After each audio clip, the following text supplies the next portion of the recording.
Assalamualaikum warahmatullahi wabarakatuh. Selamat pagi, saya Dr. Meti Ardiana, spesialis jantung pembuluh darah dari Divisi Prevensi Rehabilitasi Kardiovaskular Rumah Sakit Dr. Sutomo. Pada kesempatan kali ini, saya akan menjelaskan mengenai hal yang paling banyak dikonsulkan ke Departemen Kardiovaskular sebelum dilakukan tindakan pembedahan, yaitu asesmen risiko preoperatif. Risiko terkait pembedahan ditentukan oleh jenis, durasi, serta urgensi prosedur pembedahan. Hal ini dapat menentukan risiko kematian, infark miokard, dan stroke dalam waktu 30 hari tanpa mempertimbangkan penyakit penyerta pasien. Selain risiko terkait pembedahan, ada juga risiko terkait kondisi pasien. Idealnya, kedua risiko ini harus sedekat mungkin dengan sudut kiri bawah, dengan memilih tindakan atau anestesi yang memiliki risiko serendah mungkin untuk mengeliminasi risiko insidensi kardiovaskular pada pasien. Berikut adalah risiko pembedahan terkait insidensi kematian, infark miokard, dan stroke dalam 30 hari berdasarkan jenis pembedahannya. Untuk jenis pembedahannya dapat dilihat di tabel, yaitu pembedahan dengan risiko rendah, yaitu estimasi terjadinya kurang dari 1%, yang terdiri dari pembedahan payudara, pembedahan dental, endokrin, mata, ginekologikal, ortopedi minor, rekonstruktif, pembedahan superficial, urological minor, VATS minor, lung resection. Untuk resiko sedang yang terdiri dari pembedahan dengan resiko estimasi 1 hingga 5%, terdiri dari pembedahan asimptomatik karotid, symptomatic carotid, endovascular aortic aneurysm repair, pembedahan kepala dan leher, pembedahan intraperitoneal, pembedahan intrathoracic, neurological or orthopedy mayor, peripheral arterial angioplasty, renal transplants, urological mayor, dan gynecological mayor. Untuk pembedahan dengan resiko tinggi, yaitu lebih dari 5%, terdiri dari pembedahan reseksi adrenal, aortic and major vascular surgery, symptomatic carotid, duodenal pancreatic surgery, pembedahan liver dan bile duct, oesophancectomy, open lower limb revascularization untuk akut limb ischemia atau amputasi, pneumonectomy, transplant pulmo atau liver, repair of perforated bowel, dan total cystectomy. Penilaian kardiovaskular preoperatif perlu dilakukan untuk memonitoring risiko kardiovaskular yang tidak diprediksi sebelumnya. Risiko terkait kondisi pasien dipengaruhi oleh faktor usia, risiko kardiovaskular, penyakit komorbid sebelumnya yang penting dalam penilaian terapi, jenis pembedahan, serta anestesi yang berdampak pada risiko komplikasi setelah tindakan. Berdasarkan rasi non-kardiak secara elektif, rekomendasi kelas 1 dilakukan penilaian ESC 2022 Guidelines on Cardiovascular Assessment and Management of Patient Undergoing Non-Cardiac Surgery. Pada pasien yang berusia kurang dari 65 tahun tanpa tanda, gejala atau riwayat penyakit kardiovaskular, namun dengan riwayat keluarga kardiomiopati, rekomendasi kelas 1 untuk dilakukan EKG dan TTE sebelum dilakukan tindakan pembedahan non-kardiak tanpa memandang usia serta gejala. Pada pasien usia berkisar usia 45 hingga 65 tahun, tanpa tanda, gejala, atau riwayat memiliki penyakit kardiovaskular, EKG dan biomarker jantung dapat dipertimbangkan sebelum dilakukan operasi non-kardiak risiko tinggi, merupakan rekomendasi kelas 2A. Bagaimana dengan pasien yang terjadwal operasi risiko preoperatif dengan semua pasien elektif operasi non-kardiak? Berikut adalah algoritma manajemen pasien sebelum tindakan non-cardiac surgery. Dokter perlu melihat apakah tindakan pembedahan merupakan tindakan emergency, urgency, atau elektif. Jika pasien menjalani pembedahan emergency atau urgency, maka penilaian kardiak tidak perlu dilakukan. Jika pasien menjalani tindakan non-cardiac surgery dengan time sensitive, maka perlu pertimbangan apakah penilaian kardiak perlu dilakukan atau tidak.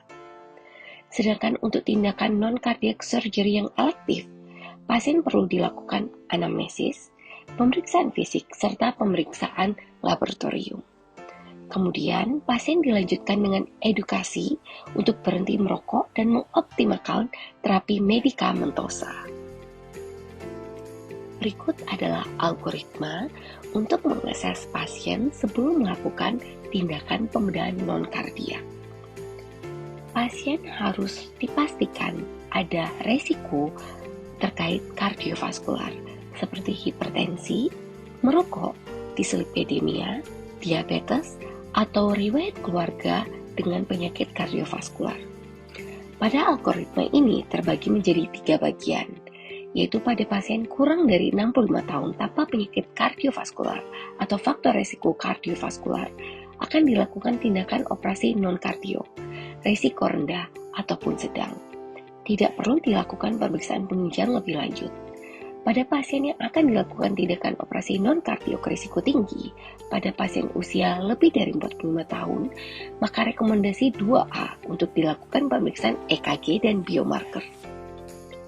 Untuk algoritma kedua, pada pasien dengan usia lebih atau sama dengan 65 tahun, dengan faktor risiko kardiovaskular, jika akan dilakukan operasi non-kardiak risiko sedang ataupun tinggi, rekomendasi kelas 1 untuk dilakukan pemeriksaan EKG dan biomarker, dan rekomendasi kelas 2A untuk dilakukan pemeriksaan fungsional kapasitas.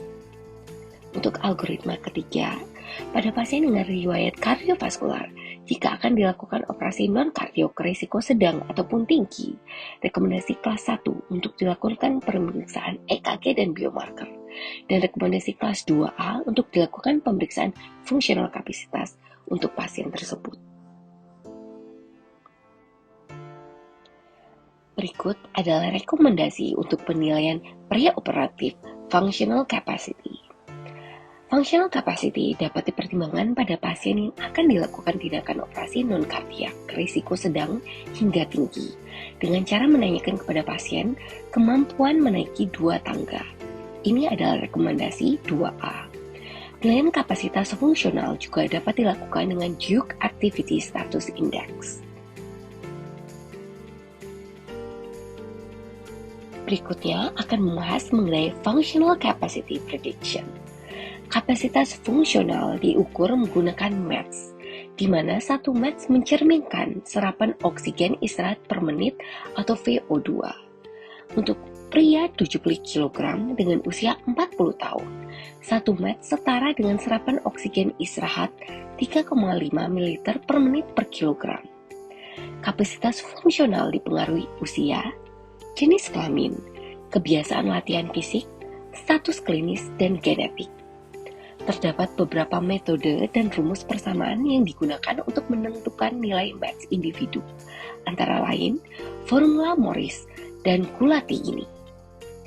Dari nilai prediksi tersebut, maka dapat dilihat bahwa semakin tinggi usia, maka nilai prediksi METS semakin turun. Seperti terlihat pada usia 20 tahun, wanita 12,1 METS, laki-laki 15 METS. Pada usia 30 tahun, wanita 10,8 METS, sedangkan laki-laki 13,5 METS. Untuk usia 40 tahun, wanita 9,5 METS, laki-laki 12 METS. Untuk usia 50 tahun, wanita 8,2 METS dan laki-laki 10,5 METS. Untuk usia 60 tahun, wanita 6,9 METS dan laki-laki 9,0 METS. Untuk usia 70 tahun, wanita 5,6 METS dan laki-laki 7,5 METS. Mari kita bahas Duke Activity Status Index atau DASI.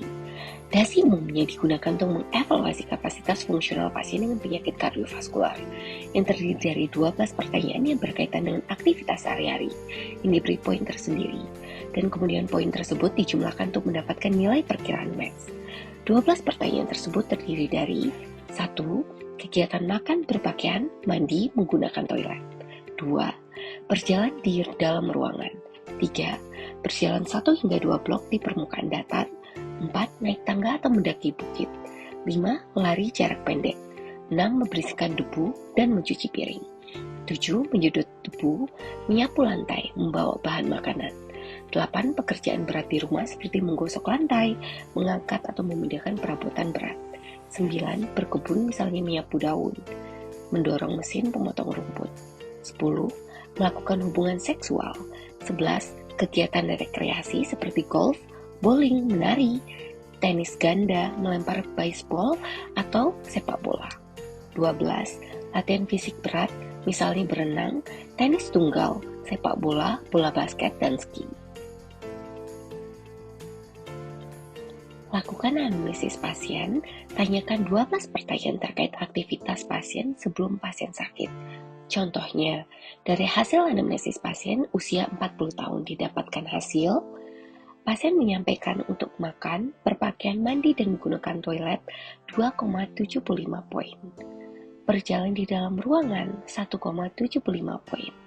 Berjalan 1 hingga 2 blok di permukaan datar 2,75 poin. Membersihkan debu dan mencuci piring 2,7 poin. Untuk menyedot debu dan menyapu lantai 3,5 poin. Untuk melakukan kegiatan berkebun 4,5 poin.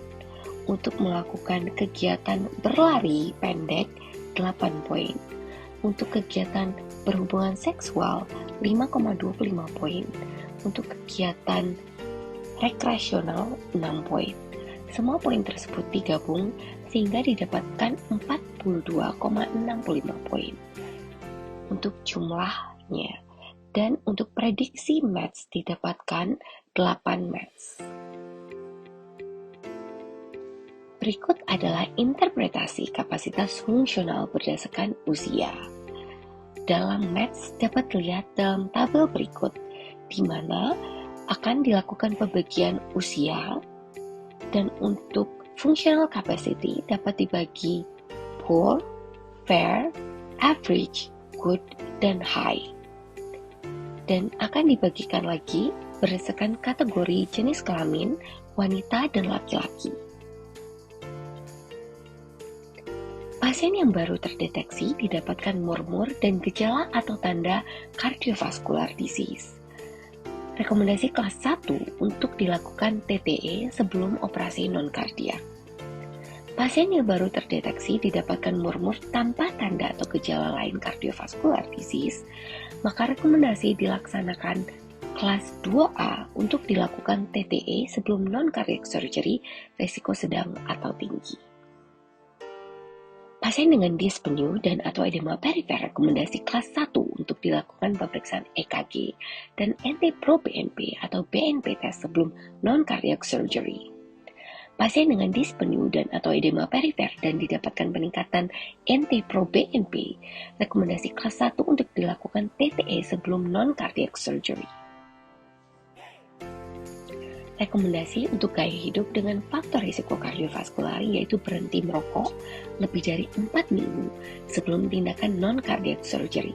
Direkomendasikan untuk mengurangi komplikasi dan mortality post-operasi yaitu rekomendasi kelas 1.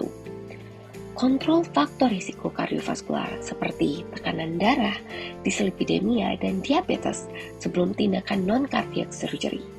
Jika masih ada waktu, rekomendasi 1 untuk mengoptimalkan terapi kardiovaskular dan faktor resiko kardiovaskular sebelum non-cardiac surgery. Rekomendasi kelas 2A untuk dilakukan screening frailty pada pasien dengan usia lebih dari sama dengan 70 tahun yang direncanakan untuk non-cardiac surgery, resiko sedang dan tinggi. Pengukuran asesmen resiko berdasarkan pengakuan terkait kemampuan dalam menaikkan tangga 2 lantai, seharusnya pada non-cardiac surgery resiko sedang dan tinggi. Selanjutnya, mari kita bahas mengenai rekomendasi preoperatif TTE. TTE dilakukan dengan rekomendasi kelas 1 pada pasien dengan poor functional capacity atau NT-proBNP yang tinggi, atau adanya murmur yang terdeteksi sebelum non-cardiac surgery resiko tinggi. TTE seharusnya dilakukan pada pasien dengan kecurigaan dan atau penyakit kardiovaskular atau tanda dan gejala yang tidak spesifik sebelum dilakukan non-cardiac surgery dengan resiko tinggi, yaitu rekomendasi kelas 2A. TTE dapat dilakukan pada pasien dengan poor functional capacity, pada EKG yang tidak normal, NT-proBNP yang tinggi, atau terdapat lebih dari satu faktor risiko klinis. Sebelum dilakukan non-cardiac surgery, risiko sedang hingga tinggi merupakan rekomendasi 2B. Evaluasi preoperatif rutin pada fungsi LV tidak direkomendasikan, dengan rekomendasi kelas 3. Pada tabel ini adalah rekomendasi preoperatif coronary angiography dan stress imaging yang dilakukan pada non-cardiac surgery.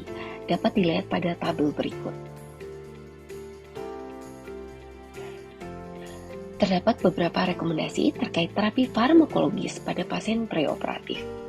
Jika pasien terdapat indikasi pemberian statin dapat mulai diminum sebelum tindakan. Rekomendasi kelas 2B terkait inisiasi beta blocker pada risiko tinggi non-cardiac surgery yang memiliki 2 atau lebih gejala klinis. Rekomendasi kelas 2B pada pemberian beta blocker pada CAD atau MI dapat diberikan inisiasi pada berbagai SV rutin pemberian inisiasi beta blocker pada pasien tersebut. Pada tabel berikut adalah general risk reduction strategi, yaitu pharmacological therapy yang direkomendasikan sebelum non-cardiac surgery. Pada pasien tanpa heart failure, maka RAS inhibitor dapat ditunda pada hari non-cardiac surgery. Perlu dipertimbangkan untuk mencegah terjadinya hipotensi preoperatif. Kelas 2A. Selain itu, perlu juga dipertimbangkan untuk menahan atau menunda pemberian SGLT2 inhibitor terapi setidaknya 3 hari sebelum intermediate hingga risiko tinggi non-cardiac surgery.